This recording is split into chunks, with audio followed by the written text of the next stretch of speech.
정성이 가득 담긴 오직 당신을 위한 아침. 김선근의 럭키 세븐. 럭키세븐이 제공하는 명강의, 수업료는 공짜. 적극적인 반응, 선생님에 대한 칭찬만 보내주세요. 반주원의 들리는 역사.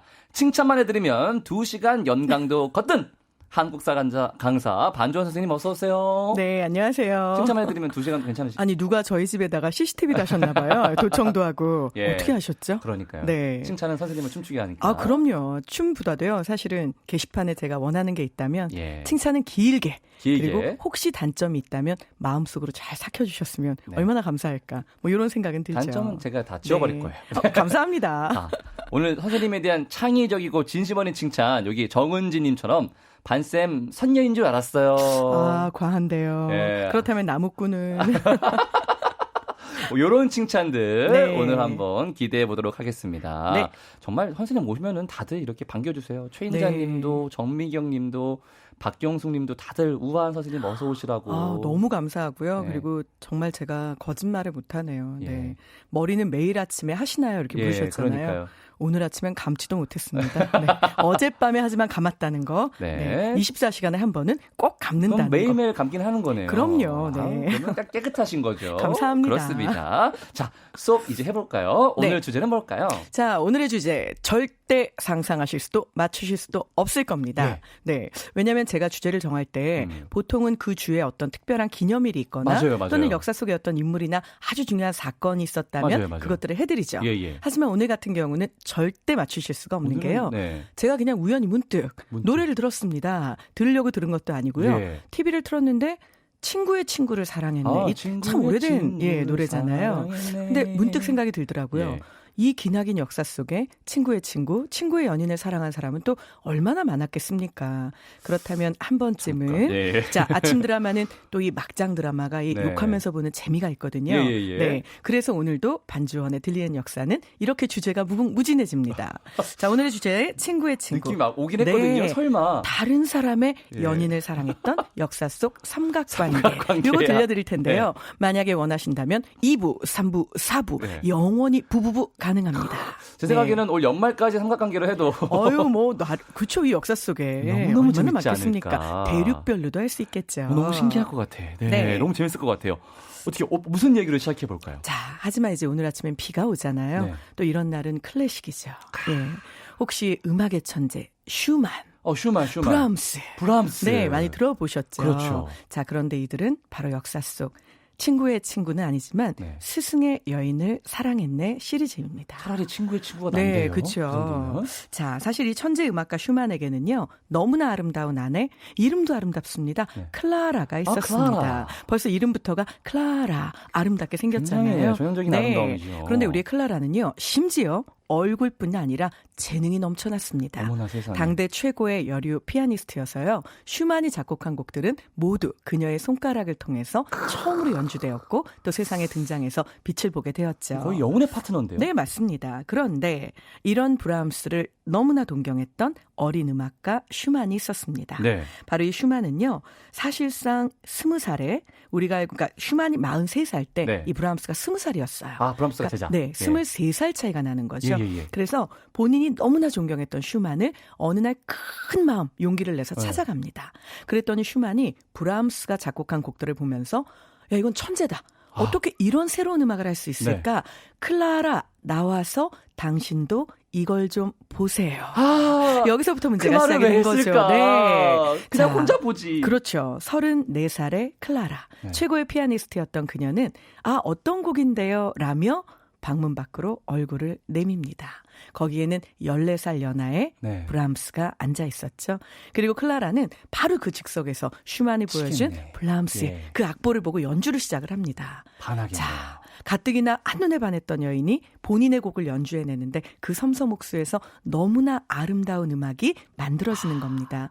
사실 음악만으로도 충분히 반할만 했을 텐데요. 네. 자, 그래서 결국은 이때부터 14살 차이를 극복한 브람스의 사랑이 시작됩니다. 자, 그래서 브람스는요, 사실상은 여러 가지 이제 사건, 사고들을 다 뚫고 클라라를 사랑하는데요. 문제는 이 슈만이 정신병이 있었다고 합니다. 그래요? 네, 그래서 강에 뛰어들어서 자살을 시도하려고 하기도 괴로워하고 또 작곡을 하다가 안 되면 그것들이 약간 우울증으로 변져서 이제 이것들이 굉장히 심하게 이 슈만을 옥죄었다고 하는데요. 네네. 그러던 슈만이 어느 날 결국은 이 모든 병증을 견디지 못하고 병원에 장기 입원을 하는 일이 벌어집니다. 자, 문제는 뭔가, 네, 이런 심상치 경우에 흘러가는데요. 그렇죠. 이런 경우에 이제 스승의 아내이자 자기보다 14살 연상이고 너무나 사랑했던 클라라가 남편 슈만의 병수발을 하면서 거기에서 늙어가고 외로워하는 네. 모습. 사실 브람스는 가슴이 아팠겠죠. 그렇죠. 자, 그런데 문제는 여기에서 우리가 알고 있는 라인강에서 결국은 슈만이 자살미수 소동을 벌이다가 결국 죽습니다. 네. 그런데 그가 죽으면서 남긴 유언이 있습니다. 이 유언은 무슨 뜻이었을까요? 그 유언을 남긴 자리에 클라라가 있었고요. 예. 브람스가 있었습니다. 네네. 끊임없이 클라라를 노크하고 문을 두드렸지만 사실 클라라는 마음의 문을 다 열어주지 않았고 그럼에도 불구하고 두 사람은 스승의 아내와 제자로 끊임없이 또 만남을 거듭했겠죠. 자, 이게 뭔 일이야? 이 슈만이 마지막에 남긴 이 말 무슨 뜻인지 청취자분들은 가늠이 되시나요? 독일 말로는요. Ich weins입니다. 나는 알고 있어. 라는 한마디를 남기고 슈만은 죽게 되는데요. 나는 알고 있어. 무엇을 알았다는 걸까요? 나의 죽음을? 아니면 너의 천재성을? 그것도 아니면 너와 나의 그녀가 사랑하는 사이라는 걸. 자, 그래서 나는 알고 있어. 이 말 한마디를 남기고 결국 슈만은 죽습니다. 자, 그런데 문제는요. 클라라입니다. 예. 자, 이제 슈만이 죽었죠. 사실 나쁘게 생각하면 둘의 사랑의 방해물이 없어진 셈이기도 합니다. 하지만 클라라는 남편 슈만을 진심으로 사랑했죠. 자, 클라라의 가슴 속에는 완벽하다. 여전히 슈만이 살아있었고요. 네. 그래서 브람스를 사실 받아들일 수 없었던 거죠. 그런데 더 놀라운 건 브람스입니다. 평생 그녀에 대한 사랑을 안고 열렬하게 고백하고 음악으로 작곡을 해내고 하지만 슈만에 대한 의리도 저버리지 않습니다. 어머나. 이 6명의 슈만에 남아있는 자녀들을 다 돌봐주고요. 그리고 클라라 곁에서 끊임없이 클라라를 응원합니다. 네. 하지만 결국 이들도 나이가 들죠. 어느 날 63세의 브람스가 77세가 된 클라라를 찾아갑니다. 왜인지 모르겠지만 때를 쓰듯이 어린애처럼 나 음악 한 곡만 연주해줘요. 클라라는 연주를 마치죠. 네. 그리고 이것이 그들의 마지막 만남이 됐습니다. 다음 해에 클라라는 결국 죽음을 맞게 되는데요. 77세였으니까요. 하지만 이때 브람스는 클라라의 죽음을 앞두고 비탄에 젖어 이런 말을 남깁니다. 그대가 죽었다. 이렇게 고독한데 과연 나는 살아갈 가치가 있는 걸까? 그리고 1년 후에 브람스도 죽음을 맞이합니다. 생각이 많아지시죠? 예, 예. 네. 사실 그냥 삼각관계라고 했을 때 뭔가 제가 기대했던 건 약간 그렇죠. 약간 좀 자극적이면서 네. 이렇게. 그리고 또 한편으로는 네. 일단은 남의 집 멀쩡한 법적 관계에 끼어든 네가 나빠. 네. 이렇게 말하고 시컷 욕을 해주려고 했는데 근데 뭔가 이게 이게 쭉 또 들어보니까 듣다 보니 그들은 정말 사랑이었네? 라는 생각도 들고. 조금 아름다워 보이는 것 같기도 하고요. 또 심지어 이 불륜의 정의를 어디까지로 해야 되나 이런 생각도 들고 그러니까, 그렇다고 해서 우리 뿌디의 방송이 불륜 조장 방송은 절대 아니고 절대 안 되죠. 네. 예. 그래서 일단은 생각할 거리를 많이 던져드리고 싶었고요. 한편으로는 이 아침에 그래 사랑에는 또 어떤 모양이 있지? 이런 얘기도 아마 제가 꺼내고 싶었나 봅니다. 네. 되게 재밌겠다라고 시작했다가 네. 이렇게 해서 네, 지금 네. 그럼 노래 한 곡 듣고 저희가 또 다른 사랑 얘기 들어보겠습니다. 네. 아까 말씀했던 그 노래 네. 이승철의 친구의 친구를 사랑했네. 네. 듣고 올게요. 김선근의 럭키세븐 반주원의 들리는 역사 함께하고 계십니다. 오늘은 역사 속 삼각관계 얘기하고 있는데요. 김정성님, 어쩜 이렇게도 이쁘고 간결하게 얘기를 할 수 있나요? 수원 영통 선양이님도 내려야 하는데 못 내려요. 반쌤 때문에 귀에 쏙쏙 목소리도 예쁜 반쌤 지각이당. 6317님은 제가 학교 다닐 때도 안 좋아하던 역사를 목소리 좋으신 쌤에게 들으니 너무 재밌네요. 아직도 안 끝났네 칭찬이. 김정성님 역사에 관심이 많았지만 새로운 것을 알게 되는 재미가 있어요. 훌륭하십니다. 네. 와. 선생님 최고시네요 정말. 다들 정말 칭찬을 잘해주시는 재주가 너무 탁월하시고요. 복 받으실 겁니다. 네, 복 많이 받으실 거예요. 네. 6667님은 저희 얘기 듣고 클라라가 참 행복한 여자인 것 같다라는 생각이 드셨나 봐요. 그럴 수도 있고요. 또 네. 한편으로는 나를 사랑해주는 두 남자 가운데 한 남자를 어찌됐건 감정적으로든 법적으로든 선택해야 되잖아요. 그 갈등도 또한. 그래서 누가 이런 얘기를 했죠. 불륜은 그 시작에서부터 불행을 물고 들어간다. 왜냐하면 내가 과연 행복한 예. 것인가를 고민하는데 80%의 에너지를 쏟기 때문이다. 이런 유명한 말이 있거든요. 자, 어디가 어떨지. 근데 잠깐 이제 우리 음악 나오는 동안 사실 아나운서님하고 막 얘기를 했잖아요.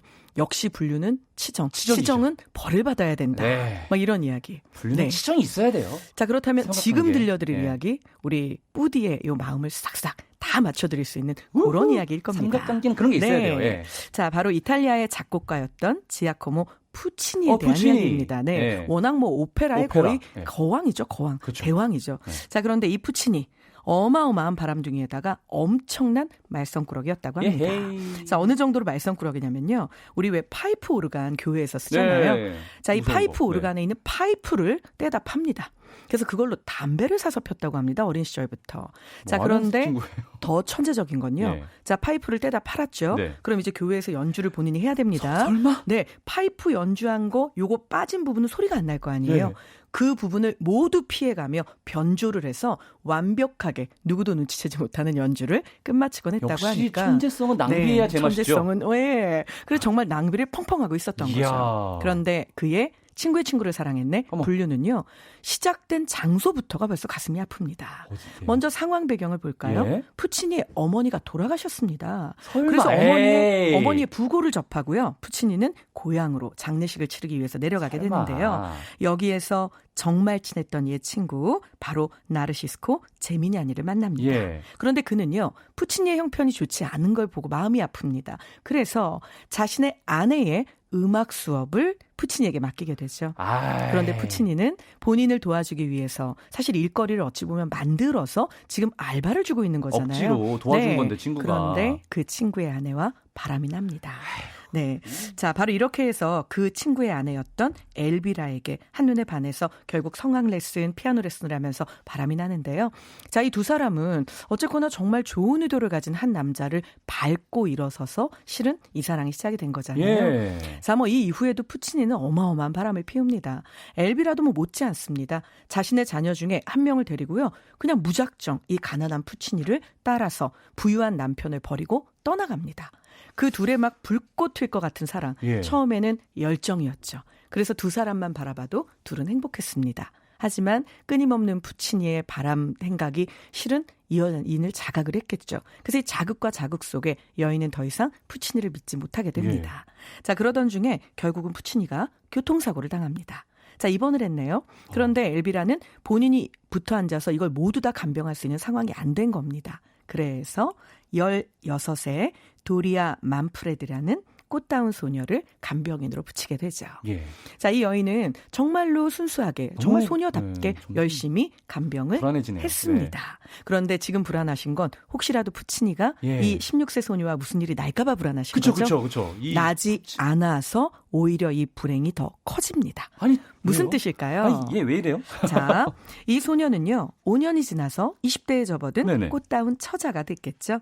자, 그런데 도리아는 정말 매력적인 숙녀가 됩니다. 그리고 엘비라는 그녀를 보면서 생각을 하죠. 제가 5년 전에 내 남자 푸치니에 간병을 했는데 5년 만에 저렇게 예뻐져? 그런데 저렇게 예쁜 아이를 내 남편 바람둥이 푸치니가 그냥 둔다고? 그럴 리가. 그래서 이때부터 엘비라는 순수히 본인의 오로지 오해만으로 도리아를 추궁하기 시작을 합니다. 그녀를 구박하고 그녀를 일에서 해고시키고 심지어 당시에는 뭐 신부님이라고 하면 사실 유럽에선 절대적이잖아요. 예. 사제에게 압력을 가해서 도리아를 마을에서 내쫓고 그리고 도리아를 방탕한 창녀로 몰아붙이고 심지어 의도적으로 나쁜 소문을 온 동네에 퍼뜨립니다. 본인의 개구리가 되기 전 올챙이적 시절을 생각 못한 거죠. 그런데 문제는 도리아는 결백했습니다. 그렇겠죠. 자, 그런데 이 도리아 얼마나 속이 상했을까요? 결국은 이 어리디어린 도리아는 이 모든 음해를 견디지 못하고 유서를 남긴 채 자살을 합니다. 자, 그녀는 자살을 했고 그리고 자살한 후에 시신을 부검하는 과정에서 그녀의 순결이 입증되었습니다. 도리아의 가족은요, 엘비라를 상대로 해서 소송을 제기했는 거예요. 바로 이것이 그 당시에 이것이 바로 오페라다라는 제목으로 이탈리아 신문의 일면을 장식했던 그 삼각관계에 얽힌 사건입니다. 예. 결국 도리아라는 소녀는 잘못한 게 아무것도 없었던 거죠. 그렇죠. 심지어 이건 영화로도 만들어져서요. 푸치니의 여인이라는 영화 작품이 되기도 합니다. 이게 참, 엘비라가 진짜 뭐 눈에 나쁘죠. 뭐만 보인다고 네, 자기가 맞습니다. 그렇게 행동을 했으니까 얘도 당연히 그랬을 그렇죠. 거다. 그런데 그 끝은 더 불행했어요. 아휴. 푸치니는 투란도트라는 작품을 쓰죠. 네. 그 도중에 각혈을 하며 쓰러졌는데 결국은 후두암 선고를 받고 죽음을 맞이하게 됩니다. 파이프 갖다 네. 팔아서 담배 살 때부터 알아봤어. 네. 혹시 투란도트라는 작품을 보신 적이 있나요? 아니요, 본 적은 예, 없는데. 투란도트에 보면 거기에 나오는 공주와 이제 또 사실 그 공주를 사모하는 남자 네. 그리고 그 남자를 사모하는 여자 노예 이렇게 세 사람의 이야기가 얽히고 설키는데요. 자기가 사랑하는 남자를 위해서 여자 노예 류는요 목숨을 버립니다. 그리고 그 목숨을 버린 류의 사랑을 딛고 일어서서 투란도트와 그녀를 사랑한 남자는 또다시 사랑을 이루게 되는데요. 결국은 푸치니의 작품 중에 가장 유명한 오페라도 네. 따지고 보면 네 맞습니다. 삼각관계에서 연유가 된 거죠. 네, 참 스페셜리스트네요, 이 분야에. 네. 네. 이제 두 얘기를 들어봤는데 다 외국이 배경이잖아요. 그렇죠. 혹시 우리 조상들 얘기도 있어요? 많습니다. 삼각관계? 정말 많은데요. 너무 궁금한데요? 네, 사실 이제 끝날 시간이 다가오고 있잖아요. 어머, 어떡해. 예. 그래서 그 중에 한 분, 한 분, 여러분이 너무나 잘 알만한 이분에 대한 이야기만 할까 합니다. 잘하는 데 네, 헌안설원과 사실은 혈연 관계에 있는 남매지간이죠. 예. 그리고 홍길동전의 홍길동 작가이기도 전사. 합니다. 누구일까요? 뿌디. 갑자기 생각이 안 난다. 허균! 맞습니다. 딩동. 큰일 날 뻔했어요. 큰일 날 뻔했어요. 네, 바로 예. 허균인데요. 예, 예. 아마 들으시는 분들은 와 우리 조상의 이 또 삼각관계는 네. 왜 이렇게 담백해 이렇게 말씀하실 수도 있을 겁니다. 허균은요 네. 어느 날 사실상은 지방으로 내려갈 일이 생기게 되는데요. 거기에서 매창이라는 기녀를 만납니다. 네. 그런데 이 매창에 대한 기록을 보면 매창은 나의 지인 이귀의 정인이다라고 되어 있습니다. 아. 나의 친구였던 이귀의 정인, 매창. 하지만 이 매창도요, 허균을 남자로 사랑한 것, 물론 있었겠죠. 예. 하지만 허균의 작품을 더 많이 사랑합니다. 그리고 허균도 매창이라는 여인의 시, 그리고 그녀가 읊는 수많은 문학 작품들, 그리고 그녀와 나누는 담소, 그녀가 부르는 노래, 이런 것들에 혼을 빼앗기게 되는데요. 네. 두 사람은 여러 가지 기록을 통해 추정해 보건대 사실 우리가 생각하는 그런 어떤 육체적인 관계의 삼각관계로는 번지지 않았던 예, 것 같습니다. 예. 자, 두 사람은 정말 정서적인 교감을 나누는 플라토닉한 어떤 예술적 경제의 동반자로 서로를 응원하게 되는데요. 자, 문제는 이 매창에 대해서 사실은 허균이 쓴 글이 있습니다. 자, 읽어보면 매창을 어떻게 생각하는지 네. 느낄 수 있겠죠. 궁금하다. 계량은 부안의 기생이다. 바로 매창을 얘기하는 네. 겁니다. 시를 잘 짓고 문장을 알았으며 노래를 잘 부르고 거문고를 잘 탔다. 성품이 고결하여 음란한 것을 좋아하지 않았다. 내가 그 재주를 사랑하여 꺼리낌 없이 사귀었다. 비록 우스갯소리로 즐기긴 했지만 어지러운 지경까지는 이르지 않았다. 묘한 글귀는 비단을 펼쳐놓은 듯하고 노래는 맑아 가는 구름도 멈추었다. 복숭아를 몰래 따서 하계에 왔다가 선악을 훔쳐 세상을 떠나가는 선녀 같구나. 부용장막 등불은 어두워가고 비추색 치마엔 향이 스러지는구나. 내년에 복사꽃이 미어절 날 적에 설도 아시무덤을 누가 찾을까라고 되어 있는데요. 근데 이 시를 읽으면서 매창은 기녀라더라. 예. 이렇게 노래도 잘했다더라. 허균이 이렇게 사랑했다더라. 굉장히 아름다운 외모를 가지고 있을 것 같으시죠? 예. 네, 그런데 막상 아니에요, 기록에 보면요. 네, 허균이 쓴 그 기록에 무엇라고 되어 있냐면 생김새는 시원치 않으나 재주와 정감이 있어 함께 이야기를 나누면 종일토록 술잔을 놓고 시를 읊어 화답하는 것이 너무나 즐겁다. 첫 만남에 대한 기록이 이렇게 되어 있습니다. 네. 결국 누군가에게 사랑을 느끼는 건 외모만은 아니라는 거죠. 아름다운 어떤 그런 삼각관계까지 오늘 얘기를 들어봤습니다. 네. 오늘 주제가 너무 재밌어서 시간이 더 빨리 지나간 것 같아요.